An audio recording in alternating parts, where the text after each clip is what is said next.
in the 2 days seminar, we identified so many important people in the field of law, journalism, political science, and different areas.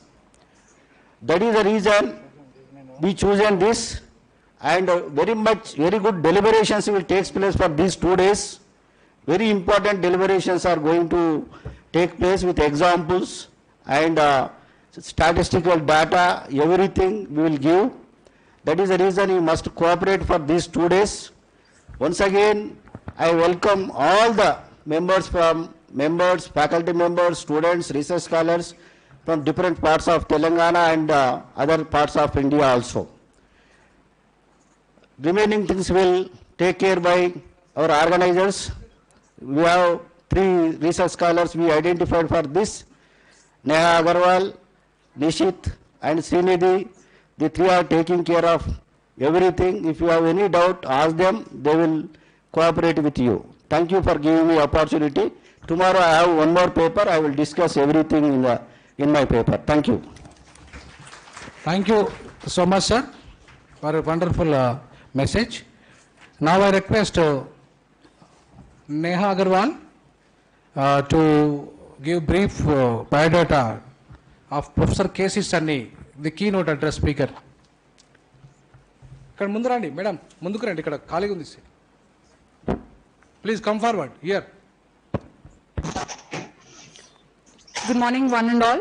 I'm profusely elated to take the opportunity to introduce the guest of the inaugural session of the 2-day national seminar on Paradox of Federalism, a Threat to the Nation by the Department of Law, Osmania University. The keynote speaker for today's inaugural session is Professor Dr. K.C. Sunny from the National University of Advanced Legal Studies, Kerala. Sir is the Vice Chancellor of National Law University, Kerala. He's a graduate in both physics and law with a postgraduate degree in administrative law and a gold medalist in LLM. Sir has also secured UGC fellowship for PhD research and has done extensive research in the field of election law and has acquired PhD in 1994 on the topic Corrupt Practices in Election Law. He has teaching experience for more than 30 years in University of Kerala, holding various positions such as lecturer, reader, professor, head of the department, and the dean. His research experiences include several research projects and have guided several research scholars who have secured their PhD, including 2 foreign candidates. He has a considerable number of publications to his credit in national as well as international journals. His publications include books on election law, articles in referred journals, chapters of books, etc. He has served as a director for several international and national seminars and is the editor of the UGC-approved referral journal, Kerala University Journal of Legal Studies. As a director of the International Affairs of the University of Kerala, Sir has coordinated the Generation UK India program for the UK students and a Semester in India program for the US students. Sir is also a member of the Academic Council for 7 universities and has served as member of 7 government committees. Sir's international experience includes program chair for the first 7 annual international conferences on law and public policy by Global Science and Technological Forum, Singapore, consecutively from 2012 to 2017. He has also been the international observer of the Nepal Constituent Assembly election 2008, International Observer Bangladesh National Parliament election 2009, training in human rights from Institute of Humanitarian Law, Geneva, and has given presentations at various universities in USA, Singapore, Malaysia, and Thailand, and held interactive. Have an experienced and eminent academician to join us today as the keynote speaker. A warm welcome to him. Big claps for, a great biodata. Now you have a lot of rich experience about the law and the justice. I welcome Professor Sunny, Vice Chancellor, National University of Kochi. Please. Welcome, sir.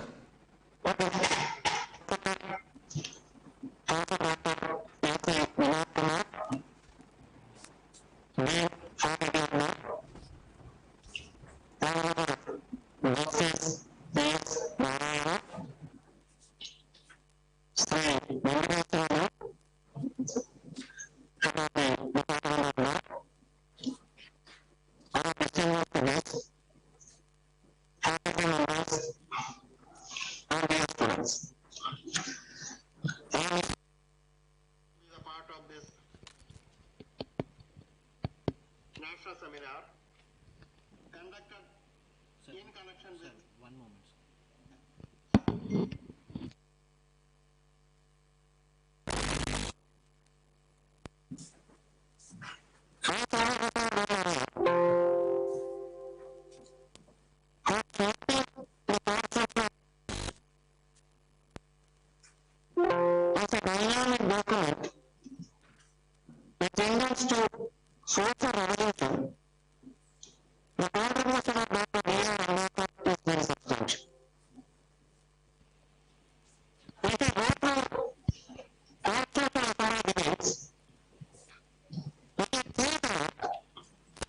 Dr. Ambedkar has his own definite vision regarding the future of India.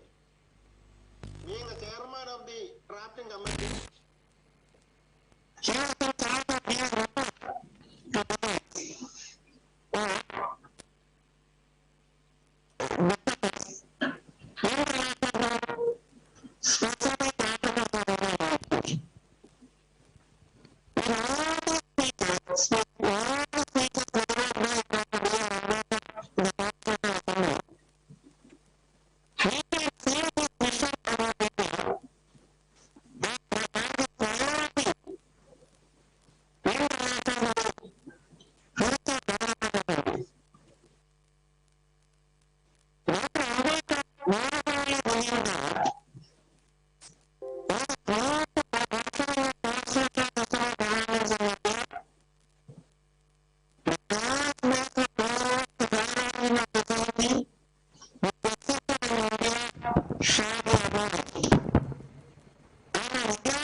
society having equal status and opportunity to all sections of the society should be established.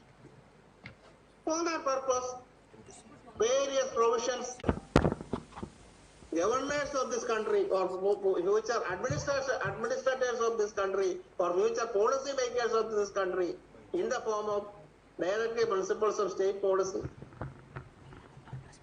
reservation of seats to scheduled tribes and scheduled castes and scheduled tribes, both in state legislature and parliament, special provisions for tribal community. Moreover, various provisions which intended to facilitate the concept of federalism, especially in the concept of cooperative federalism. Now our discussion is on federalism. This federalism is an evergreen topic. There are so many dimensions and aspects relating to federalism. But I would like to confine my introductory speech to one aspect of federalism, that is cultural federalism. As all of us are well aware, consisting of thousands of subnational groups having distinct language, pattern of behavior, distinct appearance and apparels, that is the level of diversity in India. So, for the existence of this India, this diversity should be recognized. When we are discussing about federalism, we may refer to Swiss federalism, but Switzerland is a homogeneous society. We may refer to Canadian federalism. Canadian federalism has its own features. For example, in Canada, Quebec is a state. Quebec was an area governed by French people. There, the culture of that locality is entirely different from the culture of the rest of Canada. Such issues are there. When we are discussing Indian federalism, we have to take into account of the peculiar features of India. As I mentioned earlier, in India there are more than 5,000 subnational groups. There are two orders issued under Constitution Scheduled Caste Orders and Constitution Scheduled Tribe Orders. Orders were issued in 1950. In 1950, nearly 1,100 castes had been identified as scheduled tribes, scheduled castes. Nearly 700 tribal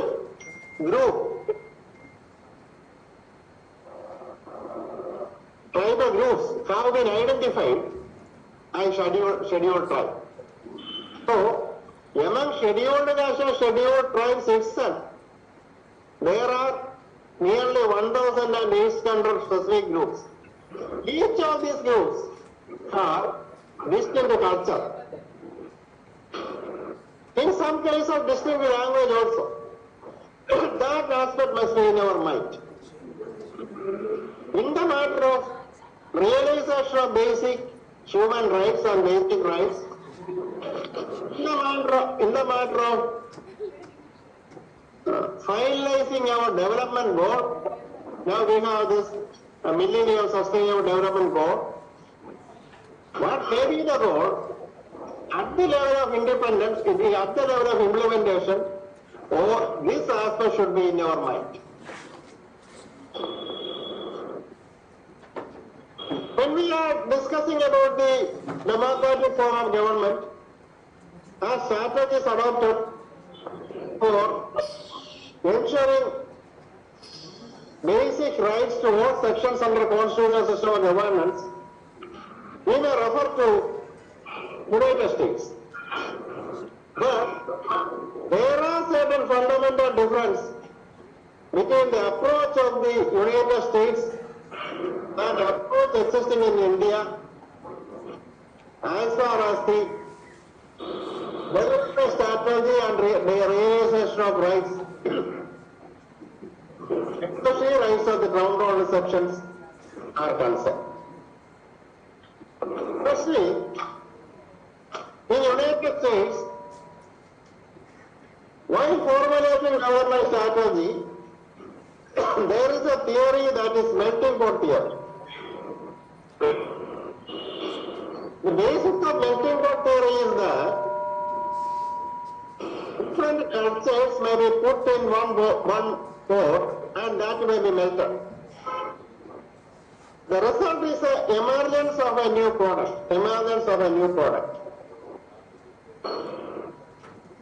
But in India, so this concept is, this theory is founded on another concept, that is cultural pluralism. Multiculturalism. That is evident in the United States. If you go to the United States and meet a person, his father may be from Africa, mother may be from Spain, one of the grandfathers may be from India, another grandfather may be from some other African country, etc., etc. That is not the position in India.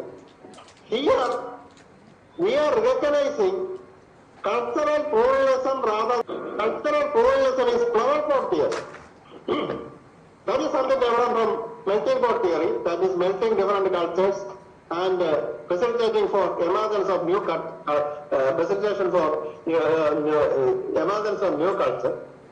In flower pot theory, we are recognizing the cultural identity of everything. We can make a very good flower pot using different flowers like jasmine, marigold, rose, etc., etc., without losing the identity of each flower. So the cultural pluralism must be recognized, but we can think about multiculturalism also. I don't think that multiculturalism is a wrong idea, but at present, formulating development strategy for socialism versus capitalism. But after the decline of Soviet Union and civilization, Islamic civilization, Mongolian civilization, Christian civilization, African civilization, these 5 civilizations have been identified as major civilizations. interestingly in India, almost all civilizations except African civilization is a tradition, Mongolian tradition. We have another tradition that is Dravidian civilization, the tradition of Dravidian civilization. We have the tradition of Christian civilization also. We have the tradition of Islamic civilization also. So, on the purpose of acceptance of India, we have to give due regard to the concept of federalism, and when we are formulating the concept of federalism, cultural federalism plays a very dominant role. Now there are certain controversies related to the denial of the rights of certain sections of the society for selecting their food. There are certain controversies related to language. That controversy should be avoided. We can discuss and deliberate. Essentially, nationalism is the basis, and nationalism is the foundation of democratic form of sub-nationalism. With those words, I am concluding. I congratulate Osmania University, especially Dr. S.C. Vinod Kumar and Dr. Venkateswara for taking initiative for organizing this seminar. Thank you very much. Thank you so much, Mr. Sunny, for your excellent presentation. I thanks once again on behalf of the Department of Law and the various law colleges of affiliated law colleges of Osmania University and the scholars of the Osmania University. Thank you so much for presenting your wonderful lecture. Now I request our beloved Professor K. Nageshwar Rao sir. So before that, introduction of the about Nageshwar Rao sir, Neha Agarwal. I request the scholar Neha Agarwal. Please introduce about the Professor Nageshwar sir. Brief introduction, please.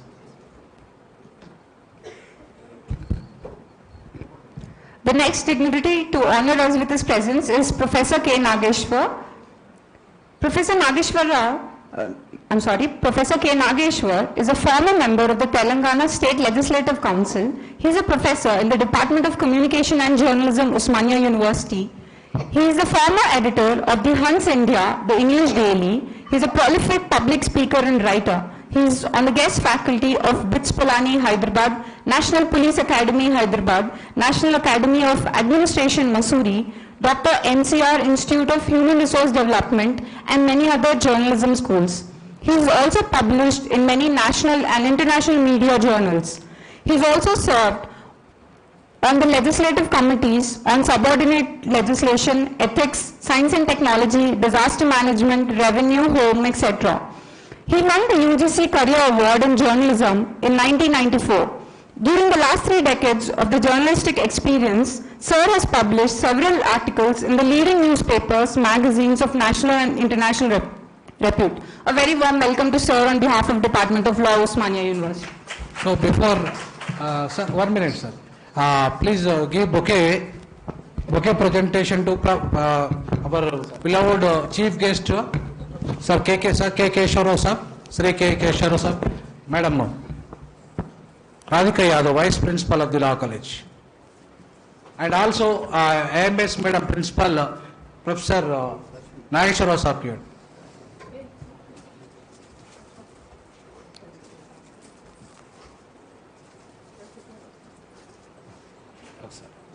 ఇట్లా రమ్మ అమ్మ ఇట్లా ఇట్లా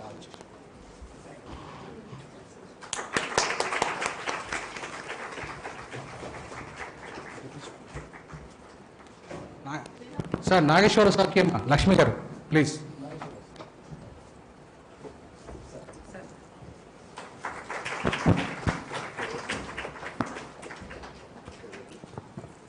Thank you.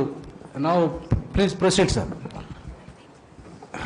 Esteemed chief guest and my learned friend Keshwar Garu, my friend and the chairman of the session, Professor Vinod, and other esteemed faculty members, research scholars, friends, students. So at the outset, I profusely thank for giving me this honor to inaugurate this, this two-day national seminar. And I'm also happy to be here amidst all of you. Well, it's really foolish on my part if I talk about the constitutional position in relation to federalism. But before I get into the true dynamics of the way the federalism is practiced in the contemporary India and how the current political culture is trampling upon the federal character of Indian Constitution, to provide a context to what I really say, let me recollect your attention to the fact that federalism forms part of the basic structure of the Indian Constitution, and therefore it is an inalienable part of the Indian Constitution. As the Supreme Court said in the historic Keshavananda Bharati case, the basic structure of the Constitution cannot even be amended by the Parliament of the country. So the federalism has become the basic structure of the Indian Constitution, not without any reason. It is a part of the basic constitutional ethos, the three cardinal principles of India's constitutional thinking: equality, liberty, and fraternity, have a direct bearing to the federal character of Indian Constitution. In fact, at the National Law School, Vice Chancellor was talking about the very concept of nationalism and subnationalism in India.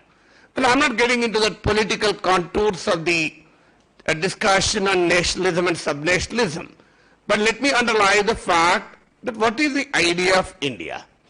Well, for people like Amit Shah, idea of India is Hindi. But for me, idea of India is the 22 languages listed in the 8th schedule of the Constitution of India. So for some, the idea of India is the dominant religion. But for me, the idea of India is a multiplicity of religions. For some, the idea of India is eating only vegetarian food. Though I am a strict vegetarian, for me, idea of India is the choice and the freedom for the people to choose what they eat, what they think, what they profess, what they dress, and ultimately what they speak. So for the idea of India is the combination of multiple languages, cultures, ideas, thoughts, behavior, and the freedom of thought and action at the core of the idea of India. So therefore the federalism is a celebration of this great idea of India, because the idea of India is the diversity of India. The idea of India is an underlying unity in the diversity of India. Therefore, India's federal structure is not a fashionable ideology, but an integral to the project of building an Indian nation. A united, strong, and vibrant India is not possible without having federal character. But why did the Constitution not so explicitly talk about federalism? You are the students of law and you know very well that the Constitution of India has both the unitary and federal features. It's quite an elastic constitution. You can stretch in any direction. But the framers of the Constitution thought that the political culture of India will stretch the Constitution towards the federal character only. That's the reason India is a federal constitution, but we don't call India as a federation. We call it a union of India. But ultimately it has become not the union government. We are now talking about central government. That is the reason Tamil Nadu state government has issued instructions not to call it a central government, but call it only union government. Because there is a fundamental difference between a union government and a central government. The very word central government denotes centralization of tendency. A Muslim League member of the Constituent Assembly, I think Pokar Sahab, from Kerala, warned in 1948, if now that we have freedom, I'm quoting what he said, now that we have a freedom, if we do away with the provincial autonomy and resort to a centralization, that will tantamount to totalitarianism. This was a caution given in 1948 by the member of the Constituent Assembly. And even Dr. B.R. Ambedkar has very eloquently said, India is a federal constitution in normal circumstances and a unitary constitution only in emergency circumstances. That's the reason, with reference to Article 356, when there was a sound demand in the Constituent Assembly to do away with Article 356, the chairman of the drafting committee of the Constitution of India, the father of Indian Constitution, Dr. B.R. Ambedkar said, I hope it will be a dead article. This was what Ambedkar talked about, the Article 356. But yet the Constitution certainly included many unitary features given the context in which the Constitution was drafted. You are all aware that the Constitution was drafted when the nation was witnessing a bloody communal carnage. The Constitution was drafted when the vociferous tendencies were on rise, challenging the very unity of the country. The Constitution was drafted when nearly 500 principalities refused to accede to the Indian Union. That was the time when the Constitution was drafted. Any piece of literature will always reflect the spirit of the times. So there is nothing wrong in the founding fathers of the Constitution for including many unitary features in the Constitution, essentially because that was the time and that was the period and that was the thinking that dominated the founders of the Constitution. But the spirit of the Constitution, the soul of the Constitution, certainly relies on the federalism. With this introduction, let me now get into the straight to the dimensions, as you rightly put the topic of the seminar as the paradox of federalism and a threat to nation. What is the paradox of federalism? The Constitution clearly defines the executive, the legislature, powers of the center, of the union and the state governments. So in many constitutions of the world, the powers are not listed. Fortunately, we have in the Indian Constitution clearly demarcates and delineates the jurisdiction of the union government and the state government. Of course, unfortunately, there is a concurrent list. According to me, it shouldn't have been there. Well, that is the problem with the Indian Constitution, and as I already explained, so it was a context in which the Constitution was prepared.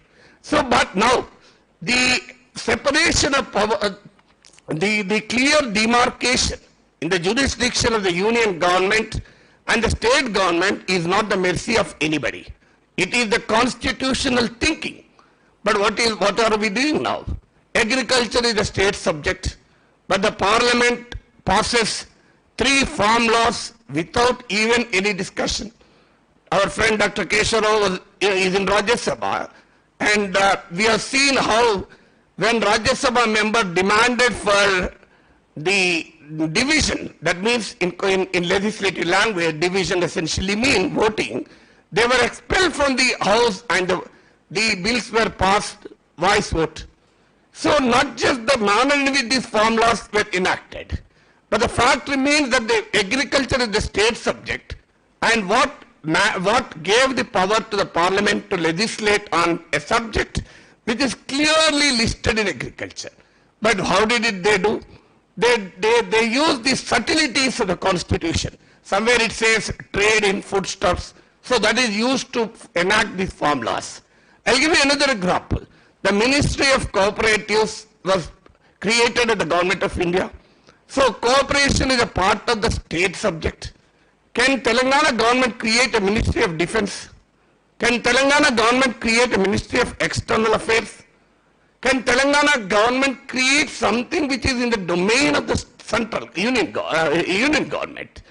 But unfortunately, the parliament enacts laws on subjects which are in the state list. Well, of course, if it is in the union, the concurrent list, they will jolly well do it. Education is in the concurrent list, and the new education policy was thrust upon the nation unilaterally by the union government without even federal consultation. So this is I gave you a couple of examples how the legislative powers of the states have been encroached upon by the centralizing tendencies of the union government. Is this not a threat to the constitution? Is it not the threat to the Indian federalism? I'll give you the second point. Well, not just the legislative powers. The administrative powers of states are encroached upon. The classic illustration is amendment to the rules governing the Indian administrative services. Well, though Indian administrative services officers belong to the All India services, but they are posted at the respective states. They in reality function for the state government, though the idea was to create an All India service free from the local influences. But today the rules of deputation of the All India services are amended so that the states will not have any say, and the union government can, without even the consent of the state government, can take away the IAS officers from the state to the center. So can anybody accept this kind of a direct assault and the attack and affront on the powers of the states? Then the third example is the cultural pluralism. The Vice Chancellor of the National Law School was talking about cultural pluralism also. What does it mean by the cultural pluralism? The language spoken, I come from a very remote district of Telangana called Adilabad. And the Adilabad people, the person who speaks Adilabad Telugu, is not comprehended by a person who speaks Srikakulam Telugu. Well, in Telangana, marrying the maternal uncle is a crime. In Telangana, maternal uncle is like a father. During the marriages, the bride is brought by the maternal uncle to the Kalyana Mandapam. On the contrary, in coastal part of the Telugu speaking areas, girl marries the maternal uncle. So when there is so much of cultural diversity in the, not just what we call to be Hindi, it's not exactly the Hindi. There are innumerable ways the Hindi is spoken. Karibali, Brajbashi, Bhojpuri, Bundelkhandi, Santali, Pahadi, Garhali, Bihari, Rajasthani, and Maithili was also considered as Hindi for some time. But today Hindi is imposed upon everybody. Look at the union government, union home minister who says that Hindi is the Atma of India. In fact, I said when Hindi is the Atma of India, I was speaking on a national television, I said, what is my Telugu? Is it Pretatma? What do you mean? What do you mean if Hindi is the Atma, my Telugu should be a Pretatma? So I said my Pretatma will continue to haunt Amit Shah if he continues to insist on Atma, India's Atma. The Union Home Minister says, well, this is an academic platform, I shouldn't use the language which otherwise I would have used, says the Hindi is the national language. As my understanding of the grammar says, the is a singular, subject to correction. But he doesn't know the Constitution. Constitution doesn't consider Hindi as the national language. It may be an official language of India, but there is nothing like a national language. There are 22 national languages listed in the 8th schedule of the Constitution. Placing Hindi above all the other Indian languages is not just obnoxious, but a direct assault on the linguistic diversity of India. So he says, Hindi promotion will essentially, if the non-Hindi speaking people learn Hindi, it will foster national unity. I appreciate it. But why can't the Hindi speaking people learn Telugu or Tamil or Kannada or Malayalam to foster national unity? Is the national obligation to foster national unity? Look at the North Indian community. I have nothing against any particular language. I love Hindi. I enjoyed Bollywood films.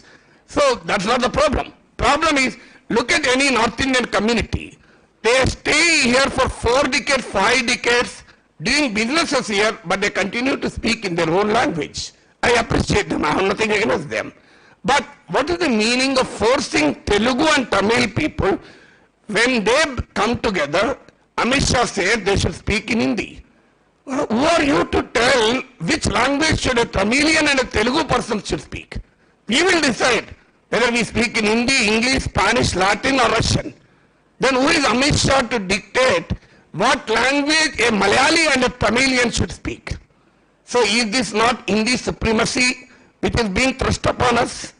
And he says, northeastern states, Hindi is mandatory till 10th class. Fine, why don't you mandate Telugu in Haryana?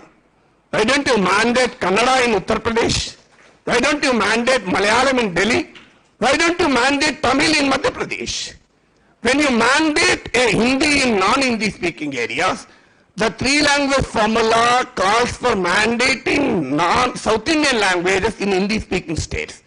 So this is an attack on the cultural pluralism that goes contrary to the spirit of Indian federalism. Then the fourth example is, well, look at not just the legislative and administrative powers. Look at how the financial autonomy of the states is squeezed. There are innumerable ways the fiscal space of the states are squeezed. In our country, the maximum burden of the development and welfare expenditure is borne by the state government. When I mean state government, it need not necessarily the Telangana government. It is Shivraj Singh Chauhan government in Madhya Pradesh, it is Jagan Mohan Reddy government in Andhra Pradesh, and it is K. Chandrasekhar Rao government in Telangana.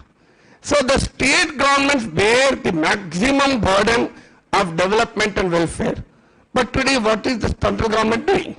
Quite often the leaders of central government claim that after we have come to power, 42% of resources are earmarked for states. I do agree that the Finance Commission has revised its recommendation and enhanced the state share from 32% to 42%. But what is the real allocation that's coming to states? The 21-22 budget documents, if you closely peruse these documents, you will realize that the actual realization to states is not 42%, it is in reality 30%. Why am I telling this? I'll tell you how the center is indulging in an act of deceit to deny the fiscal resources to the states. What are they doing? One, the divisible and non-divisible pool of resources will be there. You are aware of that. The duties, taxes constitute the divisible pool of the states, and 42%, now it is 41% after Jammu Kashmir is reorganized, goes to the states. So, but cesses and surcharges form part of the non-divisible pool. What the government of India is cleverly doing, not even cleverly, deceitfully doing, it is not increasing the duties and taxes, but replacing the taxes and duties that form part of the divisible pool with the cesses and surcharges which constitute the non-divisible pool. And this tendency is increasing. I'll give you an example. In the last budget, excise duty on diesel is reduced and it is replaced by the agricultural infrastructure development cess. In fact, there is no difference to the consumer. But why this change is made? If it is excise duty, the union government has to share 41% with states. So they have replaced the excise duty to the tune of 2.5 rupees, if I remember well, with agricultural infrastructure development cess, which will be totally retained by the government of India. You will be on December 6, 2021, Government of India told in a written reply to Parliament that out of the total revenue through taxes accrued from the petroleum products, 68% goes to the union government and only 32% comes to the states. This is 21-22. In 2013-14, it was 50-50. This shows, this simple statement given to the Parliament of India reveals how the union government snatched away the revenues which genuinely should genuinely go to states. Not a small thing, 68%, 32%, because the total union taxation on petroleum products was 99,000 crores in 2014-15. Now it is around 4 lakh crores. When the union government taxes on petroleum products increase by 400%, the share that accrues to the states has significantly come down. I'll give you another example. How much does the cesses and surcharges constitute the total revenues of the central union government? Why I am telling this is, as I already told you, the cesses and surcharges are not shared with states. So the portion of the Government of India's revenue that is not shared with the states are substantially increased. In 2019-20, the share of cesses and surcharges in the total revenues of the Government of India stood at 12.67%. In 2021, it has increased to 23.46%, which essentially means nearly quarter of the union government revenues are not shared with the state governments at all. And within the shareable pool, within the divisible pool, it has increased from 32 to 42%, but the divisible pool is shrinking. See the deceit. On the face of it, it looks like Government of India has increased the share from 32 to 42%. But on the back door, what it has done is, it has shrunk the divisible pool by charging cesses and surcharges instead of taxes and duties. And I'll tell you what did they also do. The defense and internal security was essentially booked under the expenditure of the union government. The Finance Commission terms were amended at the last minute to include defense and internal security expenditure as part of the divisible pool. Therefore, the total quantum of resources that flow to the states have been squeezed. And I will give you another two other ways of how the fiscal space of the states is surrendered. The GST itself essentially means the state governments have surrendered their fiscal autonomy to the union government. Because today, for example, why I am telling this is, Kerala may think that they should encourage coconut oil, but they cannot give tax concession to the coconut oil if they wishes. Telangana may tomorrow want to encourage granite industry, but Telangana cannot give tax concessions to the granite. Both the Telangana and Kerala should go to the GST Council for this. And nothing can be passed in the GST Council without the Government of India's approval. Because the weightage given to the union government is such that unless the union government accepts, nothing can be passed in the GST Council. We have seen how the GST Compensation Act is evaded. We have a finance minister who blatantly says that the GST compensation due to the states will not be given because pandemic is an academic mismanagement is not act of God, it is an act of politics. So when states lost revenues during the GST, today the GST compensation act comes to the end in 2022. States are demanding that the GST compensation act should be extended for another 5 years. The union government refuses. The GST compensation dues are not paid in time. There are always arrears. You will be surprised to know that in 2018-19, I am quoting the report of the Comptroller and Auditor General CAG. In CAG report of 2018-19 says, the union government wrongfully retained 47,272 crores from the GST compensation cess pool, which was otherwise should be transferred to states. Do you know what the Government of India did? There is a GST Compensation Act. The Government of India doesn't compensate to the states. The reality is, it is not the Government of India that compensates, that there is a GST compensation special cess levied on certain sin products, and thus accumulated revenues will be used to compensate the states. There in 2018-19, before the pandemic, the accruals to the GST compensation fund was over 47,000 crores over and above what was required to compensate the states. The union government simply retained it, though this money doesn't belong to the union government at all. And it is the CAG that found fault with that. When there were excess revenue in the fund, union government has retained it. When there is a shortfall in the fund, finance minister says, I can't give it to the states because it is an act of God. So when the funds shortfall, it is act of God. Funds surplus, it is not act of God. See the kind of logic, bizarre logic that is played upon by the union government. And after the dismantling of the planning commission, Funds earmarked for the new projects are today completely in the disposal of the Union Finance Ministry. I can give a number of such examples. The Finance Commission, one of the indicators, one of the criteria for allocating resources by the Finance Commission is the population.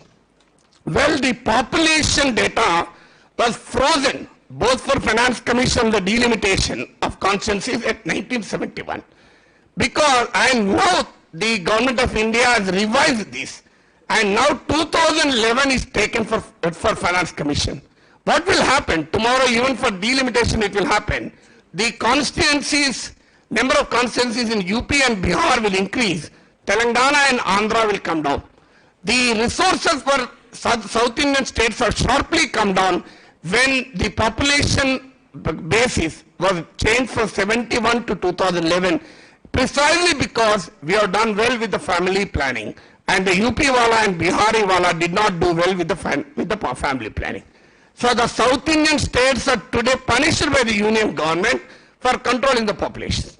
Normally you incentivize for controlling the population, but the policies of the Government of India are essentially punishing, especially the South Indian states and a couple of other states, for effectively implementing the family planning programs. So I have given you several ways. I'll give you one more example also. The Government of India enters into free trade agreements with several countries, and these free trade agreements cover number of areas which form under the legislative domain of the state government. And without any federal consultation, Government of India concludes free trade agreements which essentially tantamount to a huge loss of revenue due to these free trade agreements, because free trade agreements essentially mean tax concessions. And states are not even consulted for this purpose. Finally, the role of governors. Governors, Dr. B.R. Ambedkar has said, governor is the representative of the Constitution. But today governors are acting as representatives of the Government of India. They are not agents of Government of India. They are the representatives of the government of the Constitution. I'm sorry to tell you, but I don't hesitate to tell from this platform, because as a teacher of the university, Constitution gives me autonomy of mind and autonomy of speech. So I am constitutionally granted my autonomy of mind and free speech. Therefore, I have no hesitation to question the Governor of Telangana also. Governor of Telangana reportedly says, if I have withhold the file summoning the legislature for budget session, what would have happened? The assembly would have dissolved. My simple question to the Honorable Governor is, if you withhold the file for 6 months, will the assembly be dissolved? Because the interim period between 2 sessions should not be more than 6 months. If some maverick governor withhold the file for summoning the legislature for 6 months, will the assembly fall? That will never fall. If our Vice Chancellor says, if I don't sign your file, what will happen? We will remove you and keep somebody else to sign the file. As simple as that. So any person, our Vice Chancellor will never say that, but I'm telling you, the people in the constitutional offices are expected to discharge the powers which they have, which the Constitution bestows on them in the best traditions of the Constitution only. I'm just quoting a Supreme Court judgment. The people, the persons occupying the constitutional offices should discharge the powers Constitution bestows on them only in a constitutionally befitting manner. Well, I am not defending the denial of a protocol to her, but that doesn't justify the statement that I will bring down if I really wanted, I would have brought down the assembly and the government. With due respect to the institution of governor, with due regard to the gubernatorial office, let me tell you, if the people of Telangana have elected the Chief Minister and the Council of Ministers, people of Telangana alone will have a right to remove them. Nobody else, no nominated person of the Government of India will ever have the power to remove an elected government, because it is as simple as that. elected government is accountable to the people every 5 years, but a nominated institution will never be accountable. But what we are witnessing in West Bengal, Kerala, Pondicherry, finally, several laws are amended which clearly stifle the powers of states. Look at the Ports Amendment Bill. It says all the smaller ports which are hitherto under the state domain will go to the union government. Look at the Dam Safety Bill. The dam supervision will be taken over by the Government of India in the name of safety. Look at the RTA Amendment Act. The state government will not have any powers in the service conditions of information commissioners. Look at government of the National Capital Territory of Delhi bill. The chief minister, the fourth chief minister is replaced by governor. So kind of laws which are coming, Indian Marine Fisheries Law. I can quote number of Electricity Act. Electricity Act clearly attacks on the rights of the states to give power subsidies to the people of that particular state.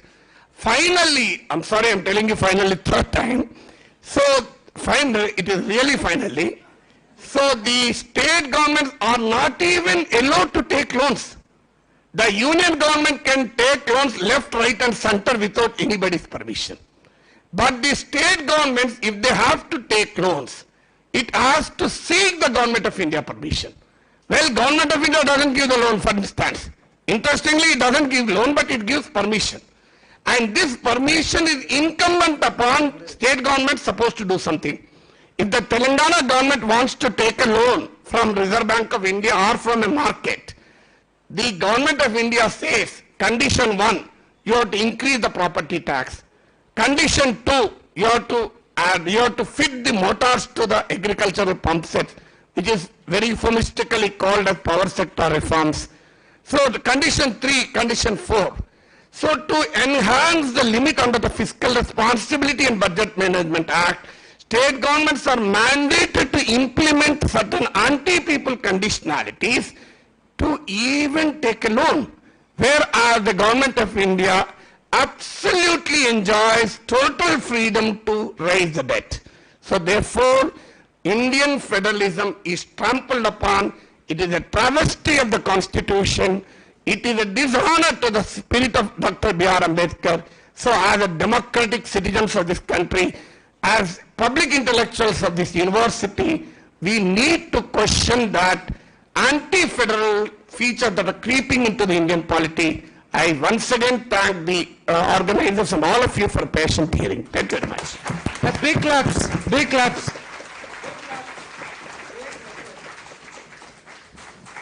Congratulations, sir, for a wonderful lecture.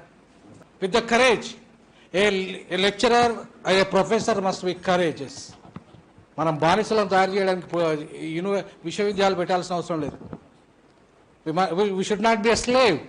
But మన sir నేను చెప్తున్నాను, I being a teacher, I am very much proud of Professor Nageswararao sir.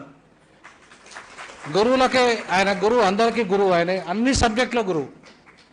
ఆయన journalism అయినా కూడా is a Guru for law students, social sciences, is a Guru for sociology, every subject. అందుకే సార్కి మరొకసారి big claps ఇవ్వండి. Thank you so much for wonderful lecture. So now I request our beloved State Council of Higher Education Chairman, Limbadri sir, please proceed sir. Limbadri sir, State Council of Higher Education Chairman, Professor Limbadri sir. Welcome sir. Good afternoon sir. Good afternoon everybody. I am audible? Yes sir. Professor Gali Vinod Kumar Garu, Dean Faculty of Law, Professor Nageshwar, former MLC, eminent academician and a political analyst, and head of the department, all the dignitaries on the dais, off the dais, and participants of this two-day Professor Gali Vinod Kumar Garu for taking initiatives to conduct a two-day national seminar on the occasion of Dr. Baba Saheb Ambedkar birthday celebrations in the context of federalism and the present context. I don't want to take much of your time. I am in Palamur University, engaged with another meeting. This is the need of the hour for all of us to make a debate, a discourse on this current topic, particularly for the educational institutions in the context of national education policy, how the states and center should play a crucial role in inclusiveness of education system. So in that context, we are all aware that the education was, in the beginning, it was a state list. Subsequently, it has entered into a concurrent list. So when it is in the concurrent list, definitely the state should have its role in developing the education for the marginalized sections, their aspirational peoples. So now, the most of the policies were development, so the opportunities of states is missing. The second important thing I would like to mention here is that the local needs, local expectations, local aspirations should accommodate in the education policy. So one size may not fit for the country like India, where we have a diversified culture, diversified of different aspects. So that should be an important area. And third one is, we are all aware that language is also playing a very important role, a debatable issue. The English is only a connecting language. How best we can make it our students. So because Professor Gali Vinod Kumar for taking a serious initiative in conducting a two-day seminar, and definitely I hope these deliberations in the context of this present scenario, the constitutional provisions and the aspirations of the different states will be come into the debate and help the people to make more empowerment. With these few words, I once again congratulate Gali Vinod and his team, head and chairperson and principal for conducting this seminar. Thank you, Vinod. Thank you, sir. Thank you so much, sir. We will take, the blessings of the Higher Education Council for continuing of this kind of seminar, sir. Thank you so much. So, out of his busy schedule, he is always blessing the Department of Law and, supporting the Department of Law to strengthen the academic affairs. So, mana inta busy schedule Telangana party ఇవన్నీ కూడా ఎట్లా జరుగుతున్న పరిణామాలు చూస్తున్నారు కదా sir. ఇంత busy షెడ్యూల్లో మన దగ్గర రావడం ఈ కాంటెక్స్ట్లో, ది ప్రజెంట్ కాంటెక్స్ట్లో sir message need of the hour, particularly for the law students, law teachers and law scholars. Now Neha Agarwal, please give brief introduction of our chief guest. The chief guest of today's inaugural session, Dr. K. Kesavrao Garu, needs no introduction. Each of us have the privilege of knowing his extensive public and social life. Dr. Kesavrao is an Indian politician from the Telangana Rashtra Samiti party and a member of parliament in Rajya Sabha. Mr. Rao was first elected to Rajya Sabha in 2006 and re-elected in 2014 and 2020, representing state of Andhra Pradesh and Telangana respectively. He completed his graduation with BCom from Badruka College and later pursued an MA and his doctorate from this very university, Usmania University. Mr. Rao was a prominent student leader and held elected positions both at the university and national level in 1979. He has 2 published books, New Deal to Education and Social Philosophy in Recent Indian Thought. He was the editor of the Daily News, a popular daily in English printed from Hyderabad. He opposed the emergency, particularly the censorship of media. Mr. Rao was a cabinet minister in the state of Andhra Pradesh, holding important portfolios such as education, industry and labor. He has also served as the deputy chairperson of the Legislative Council of Andhra Pradesh. He was also the chairman of the Minimum Wages Board and the chairman of the Rajiv Gandhi Technological Mission with cabinet rank. As a member of the parliament, he has been an active member of several important committees. Recently, the Global Association of Universal Peace announced its inaugural international prize to Dr. Keshav Rao Garu. I consider it a great honor to welcome Member of Parliament Dr. Keshav Rao Garu. A huge round of applause for sir. Not only political leader, scholar, writer, editor, so big clap for the great personality.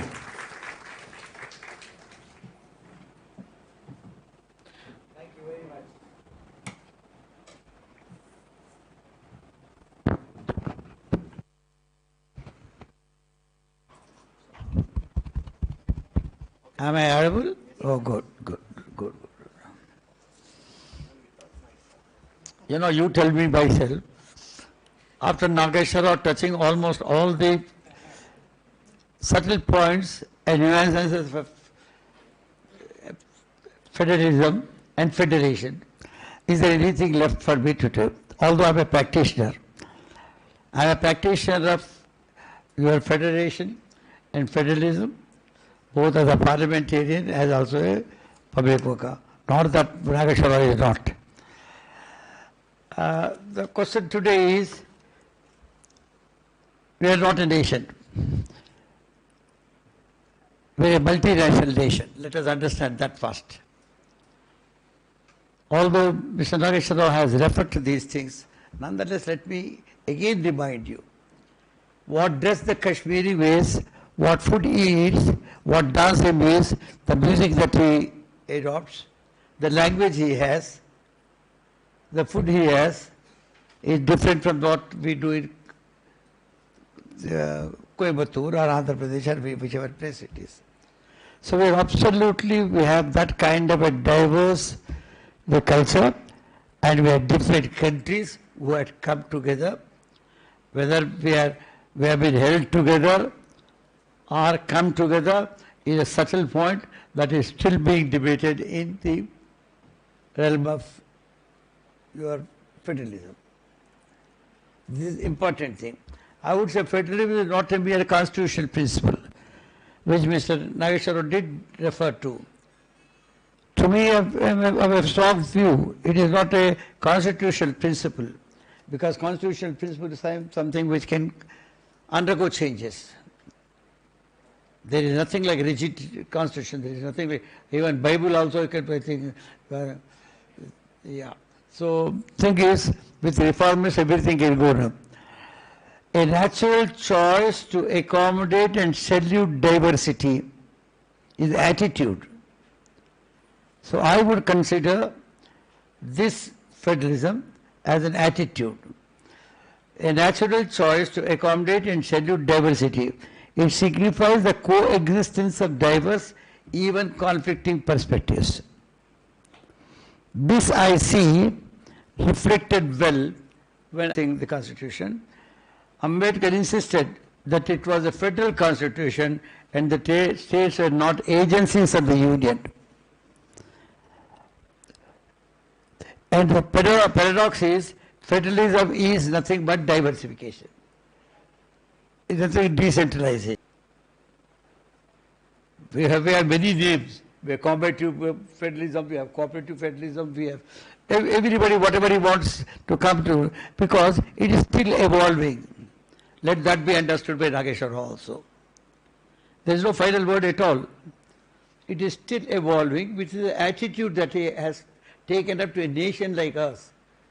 This is not a nation which we can define.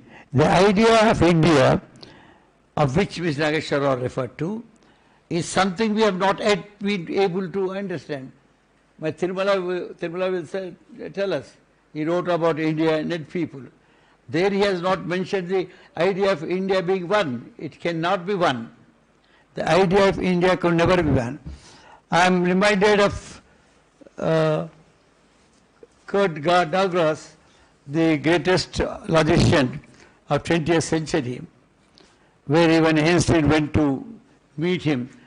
And when Einstein was asked as why he had to go all the way, he said, I could walk along with him up to the Princeton. So he is such a great man. He said, American Constitution is doomed to nullity. The reason being, he did not tell us at all. You know, the Article 5 had given them so much of powers that it can also amend the Charter. So is the question, 2 or 3 questions within Constitution of India, which is a law, ultimate law, which can undo everything which you are thinking is being done. Majority, every decision is taken by majority, but that majority leads to majoritism. Do you like all that? The right within the Constitution, the President rule, that we can bring in. A governor can bring in. Here he has, Nageswara was only mentioned about the lady saying that she can stop the Parliament assembly meeting and thus assembly being dissolved. Of course, it's something like nobody can understand that. At the same time, he said, we have a power like presidential rule still in the Constitution. So, question today is about a Constitution with a well. And again, I am reminded of Ambedkar. It is not that Ambedkar is the final word to say that. You can also say something more that you have something. He said, given it to you, how you handle it is more important. I take a simple reasons for you. The simple reasons are this. We have what is known as, after all, what is federation? It is a dual polity. You have 2 units, 2 governing centers, center, which we call, which Nageswara would like to call it union and not center, because when you open the Constitution, the first article that you see, Article 1, it is union of states. And I said union of states because all these things which have come come together, we are holding them together. We had managed to get them into holding them. So anyhow, Article 1 is a union of states, so it is not a federation. But read any of the books. Everyone really has been talking about it as a federal state. And even Shankara Bharati, Keshavananda Bharati's reference which Nageswara made, said it is a basic feature. That means you can't change. Now my question state today is, can there be a nation without a state? In India, let me not, there could be a state, there could be a city-state also. Now without our states, could there be India at all? No. When it is no, then what would happen if these states are totally neglected or sidelined? It should not exist. So the question today therefore arises is, what exactly should be the Constitution be to us with these 2 things coming to us? There are no people, after all, Deshamante Manishulu Battikado and Nattu, after all, there are people we are talking. When we talk about people, it is the states who hold the people and are responsible for the development of the people. Center doesn't have people. It has a governance in its hands. It has law in its hands. It has no people to directly serve, because he referred to the people of different people, the marriages and the customs and all of the things. So that center cannot look, union cannot look into. Only state looks into. So I will go even to the extent to say, to me, when we talk in the terms of federalism and the structures of a nation, it is nothing but a myth. Union is a myth. It is only a governing body which should hold them together. That should be the idea. So that is why I started my remarks specific, very specific. Center, you say you belong to them. And later came the idea where both of them can also go together, but serve the people who are under the state control. They are not under the central control. So concurrent list came in. I give you one example. Day by day, education which was in the state list had gone to the concurrent list.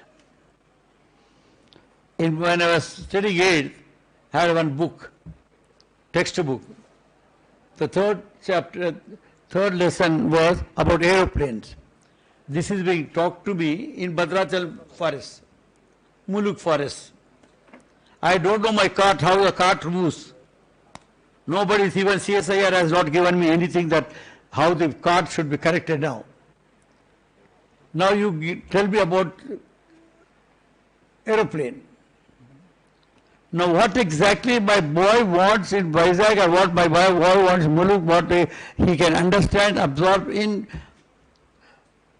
other tribal area or in the remote area, or as Nageswara said, with your own cultural differences, will you be able to be dictated or take on the things that the center gives you as a rule, as a law?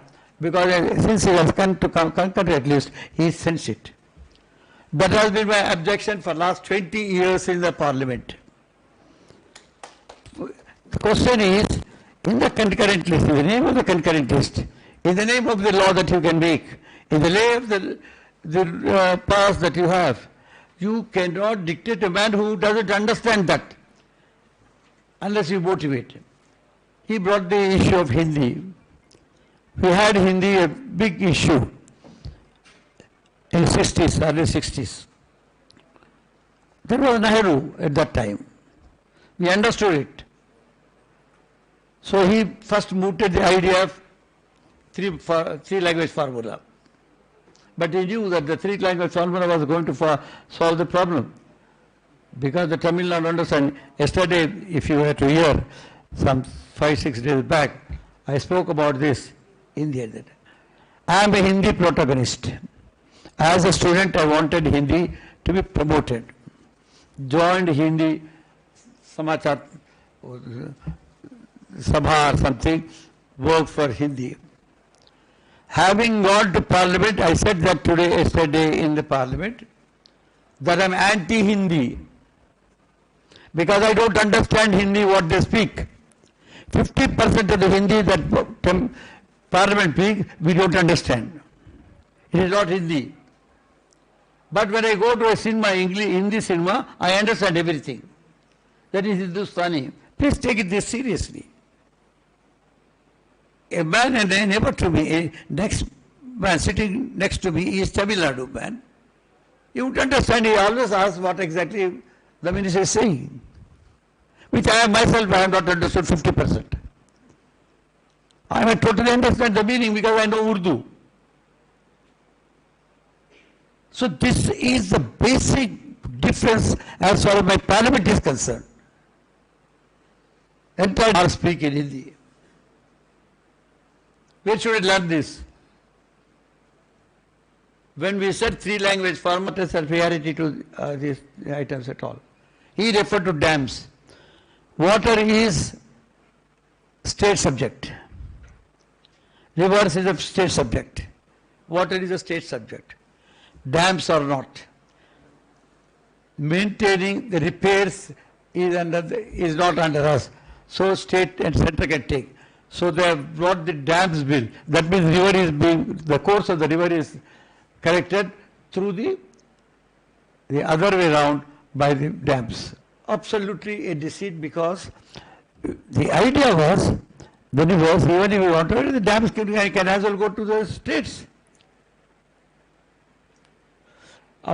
I did not talk about the physical federalism of which he talked level. Although it's true, he has given you on the figures how the surcharge is being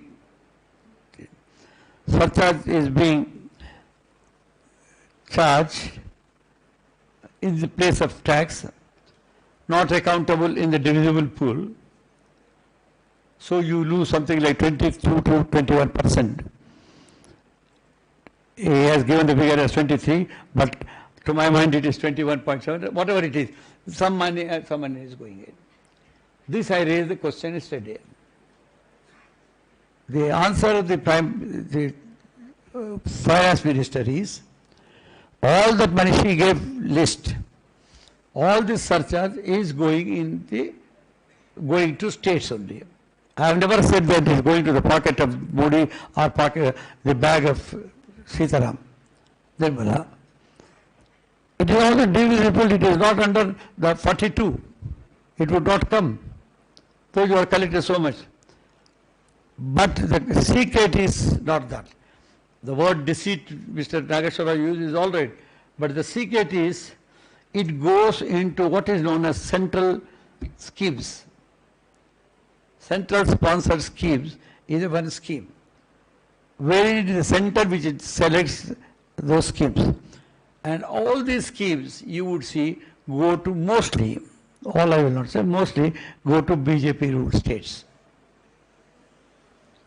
We have not got any central scheme so far in these 5 years. This is how it is being manipulated. Though I will not therefore blame the drafters of Constitution, nor the founders of the Constitution makers. As he said, we have adopted this Constitution at a time when the situation around us, the environment around us was absolutely different. We had bloody partition in those days. We knew the kind of the violence that was there. So looking at that violence, naturally they had to think that center had to be strong, so that because they were holding together, as I said, that secret word must go to you.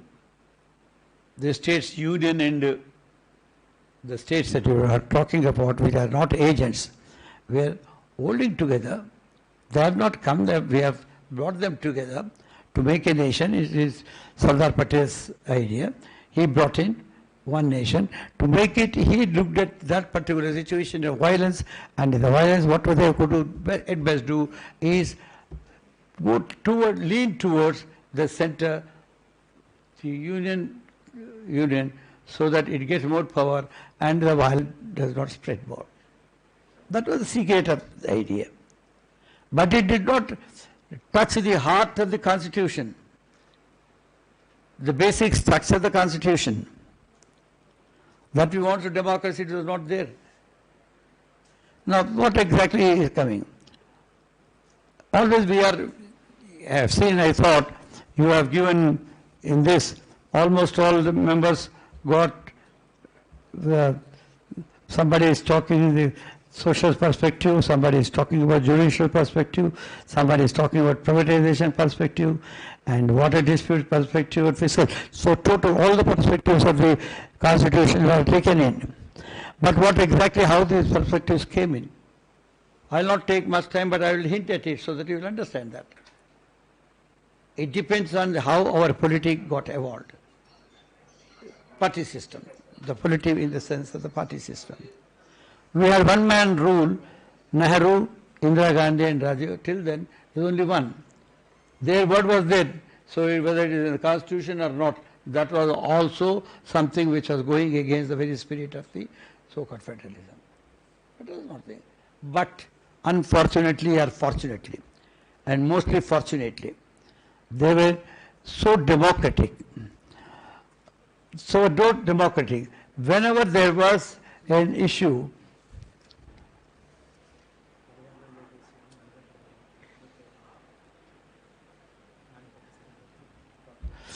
so what exactly was done is, the entire administration, entire polity was towards democracy, and they were responsive to the people's voice. Even if it is against, they could go and correct it. It is not the question.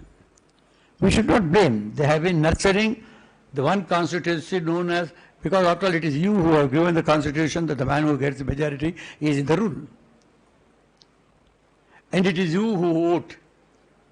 We talk in the seminars as Iyer says, seminars or no seminars, the things outside remain the same. Krishna Iyer.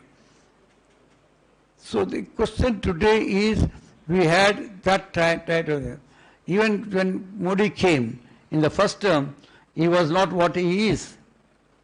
This is what is BJP. BJP has nurtured a constituency known as Hindutva, which is Hindu, which you have neglected, and now they are playing on religion and religious polarization. Because you said the majority man can come into the power, and majority starts playing. Majority also came whenever the Congress came into power. I have all through in Congress in my life, except for the last 7 years. We were responsive to the voice. It is not there now. And because they have believed and they were bred under a particular system or a particular ideology, that it should be a culture, not the nation. So the basic question again, I take it, this takes me to the other basic question. How a nation is made. So this, I tried to explain at that time, at length, as to what exactly is the difference between the cultural nationalism and nationalism. Law, that is not constitutional. To me, it is a legal right. What is the constitutional right is, how do you acquire your citizenship? After the religion into which I am born. So this is another important aspect. So I am trying to put up all my things. I am in a predicament because I had many more other things to tell you, but after he and Nageshwar, I thought I would try to see things which are not touched. So these are important things which must also go in. Covers, where 564 countries with their own aspirations and their own view that a nation has to be built, and they all agreed except Junagadh and Hyderabad. They took some time, but they are also in line. Junagadh is totally in line, Hyderabad is yet to be in line. So this is how it is getting evolved. So federalism, as I said, is a thought process, is a question of our attitude to take the diversity along. That is exactly is the federation. Federation is not decentralization, totally breaking the nation into parts. Nation to states and union, and states say it is your power. We work together and work for the people. And who are these people? Diverse cultural group. What are the diverse cultural groups? Diversity we can understand. But cultural moorings, we must understand, they are so deep that they just don't go. So this cultural mooring is something which we may first feed. We must address. This is what exactly should be that method. See, in 60s or 70s, we used to have every college, every university, every association, everyone having national integration seminars. Every week one national integration seminar used to take place. National integration in 70s when you talk about, or 60s when you talk about, we talk about the people. That people we talk about in the context of the state, it is not mere governance. Nonetheless, a CM had to go out and say, we want complete review of the Constitution. He said, today whenever we talk to intellectuals or people who know matters, always opposed the center. But attitude was democratic. That is essentially our commitment must be to democracy, then comes federalism. Once you are total democrat, how you govern, how you take the subjects separately, how you handle them will become the matter of our day-to-day operations. So this tradition, as it stands today, has loopholes where it can be misused. I gave you one example of concurrent test. Second example of culture. Third example of majoritism. Fourth example of physical falsifications. So these things, there is a scope for them. And that is all coming because of majoritism. In the parliament you can get this through whatever we 6 months back. The Rajya Sabha had the majority. So it had a right to reject any bill. Now we don't have. And he is not, and even we have become cynical. The politician is now trying to, which he should not. My second advice would be not only democracy, you should not be cynical. You should also be always be alert. What we are doing is, what is the question I was saying? Because he will have his bill through. No. Our voice must go in. But tomorrow when it is being reviewed, we have a committee systems, we have a standing committee systems, we have a select committee systems, where it goes to standing committees, then these ideas do get in. So I try to tell you that this attitude that we build for a good federalism, that is good accommodation of diverse people living in different states. So bringing this together, those who have come or we are holding together, you should make them not as one, but let them respect their own cultures, let them their own practices, their own lifestyle, but at the same time when it comes to the governance, if it is not touching you, education is one which touches us. As I said, surcharge issue, she said it does go, but it doesn't go to the 42% line, column, it is outside the 42% column. So these are few things which our ideas first go when we are thinking of the federalism, although all other subjects, all other matters, very relevant, very important, have been touched by Mr. Nageshwar Rao. So I would not like to touch them. So he has said it while agreeing with him totally on that, and having been in the field, serving and pleading for the same things in the parliament, I think we are not that successful because there are two things that pull the people. One is your conscience, another is your need. So you cannot immediately sacrifice your need for conscience. Sometimes, although conscience tells you that something should be done, the need always pulls you in because you have tomorrow a work with the Home Minister. You have tomorrow have some work with the Prime Minister. But at least the politicians. Now these are the truism. These are the facts we must always understand instead of just criticize people. Whether those who are getting into parliament or those who are getting into legislature, because we have given these two institutions as people's institutions.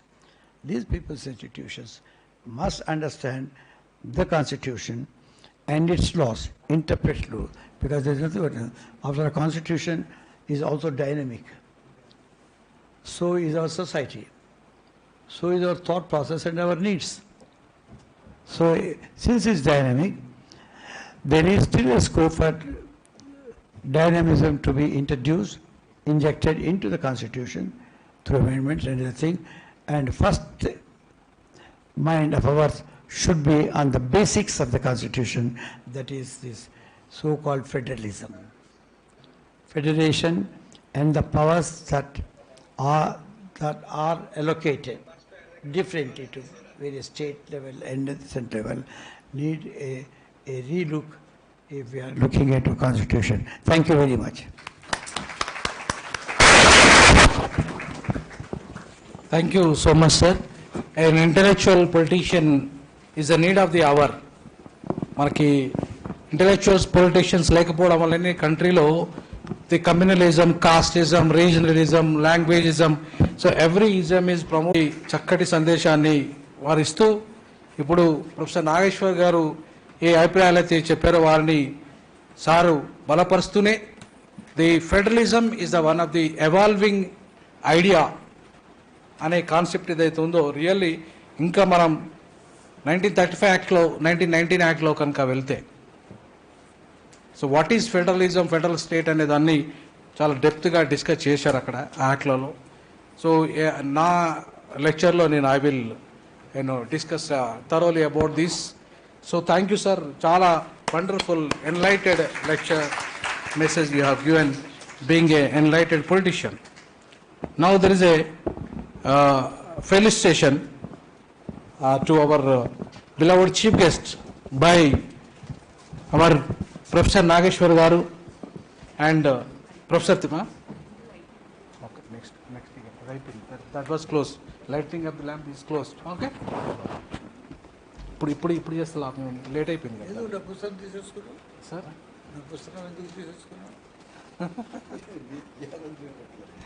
Okay please. Felicitation to the chief guest by our Professor Nageshwar Garu, our beloved professor, and Professor Tirumali Garu. Sir, finish. Meer kuda. Small Madi. Ma honor. This is a small honor.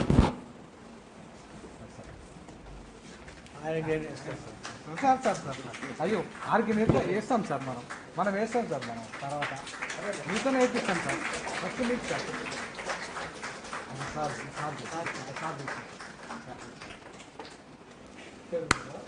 ఇటు చూడండి sir, ఇటు అక్కడ ఇటు side sir తీసుకురా, సార్తో sir చెప్పిద్దాం.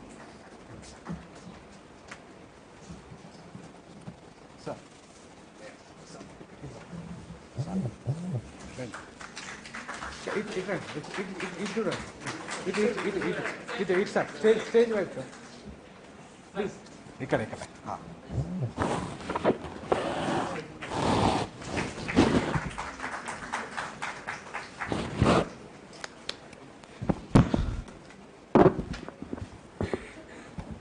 So ఆన్లైన్లో మిగతా వాళ్ళు వచ్చారు కాబట్టి ఫెలిసిటేషన్ సన్నీ గారికి, అలాగే లింబాద్రి సార్ గారికి మనము we must give claps for them.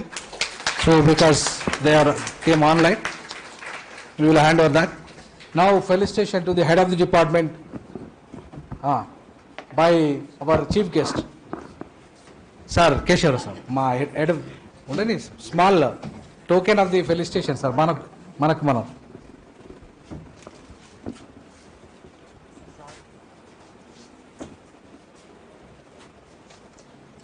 ఇది మీకు ఇప్పుడు ఏమంటారు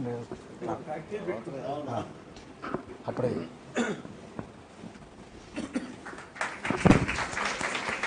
మన తిరుమలి సార్కి ఆ సెషన్లో చేద్దాం. ఆ లెక్చర్ తర్వాత wonderful lecture sir will give, ఆయన సెషన్ తర్వాత చేద్దాం. రామ్ ప్రసాద్ గారికి, hour legal cell director Ram Prasad by chief guest, అలాగే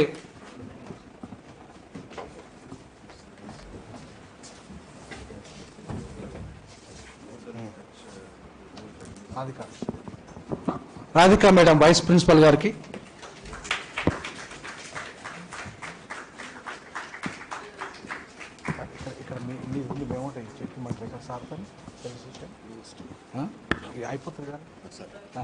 professor Tirumali sir, professor Tirumali సార్కి ఇప్పుడే చేసేద్దాం సారు నేతృత్వంలో, ఎందుకంటే సార్ వచ్చారు సార్ లెక్చర్ వినడానికి. So please sir Tirumali sir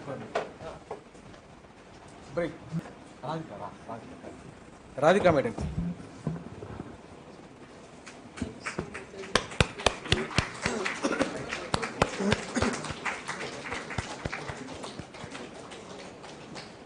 Tirumala sir correct.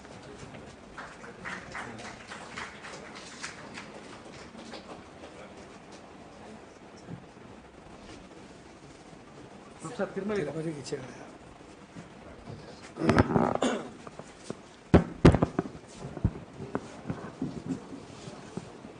ఇక్కడ sir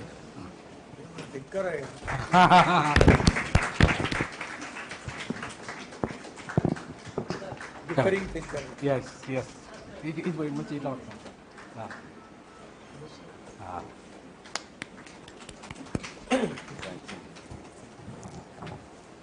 thank you all of you sir. ఇంకా మనకి vote of thanks.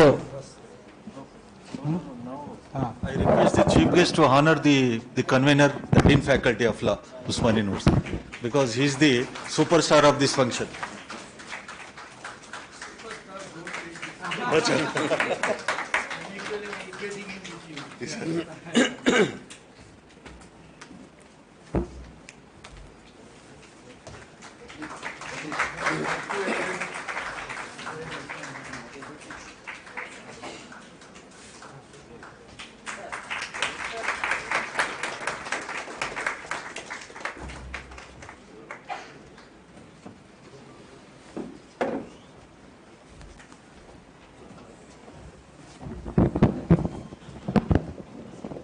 I request our beloved Ram Prasad Garu, please propose vote of thanks. So, meekanతా lunch is there, all of you in the guest house. తర్వాత మనకి senior advocate Nitin Meshna will give a wonderful lecture. చాలా బాగా చెప్తారు. So definitely మీరు 2 o'clock please be here, and washrooms are there for women and men. కొంచెం దగ్గరలో ఉంది, ఇక్కడ రిపేరింగ్ అవుతున్నాయి. Please all of you take care please. So very good afternoon to all. So first of all I would like to thank the organizing committee for giving me this opportunity to present formal vote of thanks, because we had a very good speaker in the inaugural session. So first I would like to thank Professor K.C. Sani, the Honorable Vice Chancellor of the Cochin National Law University, who has touched the different aspects of federalism in India, touching the constitutional dimensions and all those things. And another speaker, we have Professor K. Nageshwar Garu, the ex-member of Legislative Council and the Professor of Mass Communication Journalism, Usmania University. Because we need not give his introduction about him, because he's a prolific speaker and an intellectual who have the complete knowledge about the different aspects which are prevailing in the society. So sir has touched different aspects of how to tell the federalism, how the federalism getting the affected India. Touch, because we have seen the financial aspect, the legislative aspect, and the judicial aspect, and all the governance, the center and state relations. Because we have been seeing, when the center is more strong, the federation is getting affected. When there is a coalition is there in the center, there is a cooperative. So we believe in a cooperative federalism.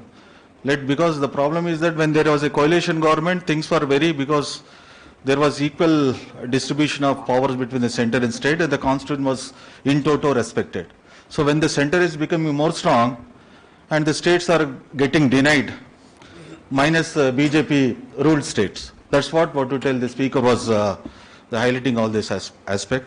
And another speaker, we have the chief guest of the today, the inaugural function, Professor Dr. K. Keshav Rao, the Honorable the Member of Parliament, Rajya Sabha, because he has an extensive, the practical knowledge about the politics which are happening in India. Because we have seen his debate and the speeches and all this, and in spite of his busy schedule, so I would like to thank the convener of the seminar for inviting such a wonderful chief guest, so who has thrown different aspects of the threat which is happening, the federalism to India.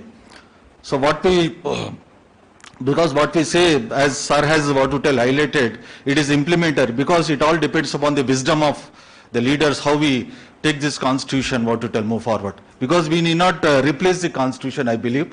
We should have a visionary who have believed in the constitution, because the constitution must, if it is in toto implemented, definitely we can have a nation with strong roots.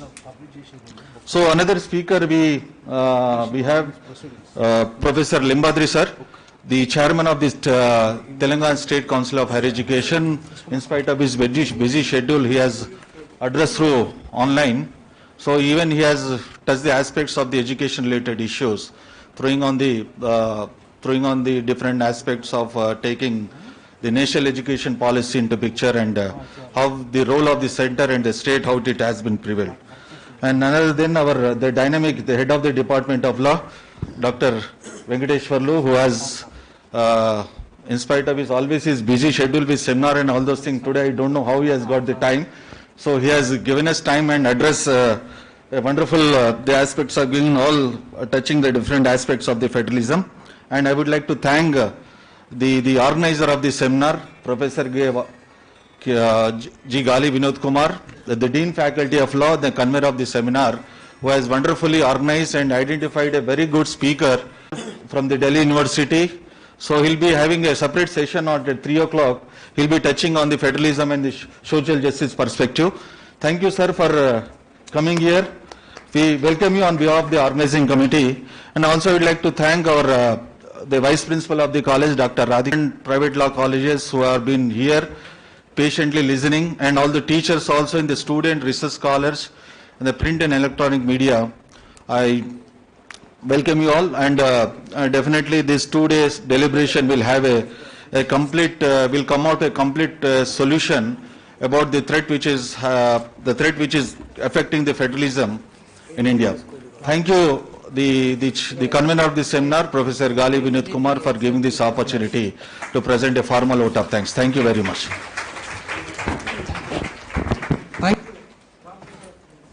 For a formal vote of thanks. National anthem. Amma. Please stand up, all of you. The national anthem will close it. Jana Gana Mana Adinayaka Jaya He Bharat Bhagya Vidhata Punjab Sindh Gujarat Maratha Dravida Utkal Vanaranga Tava Shubha Name Jage Tava Shubha Ashish Mange Mangaladayaka Jaya He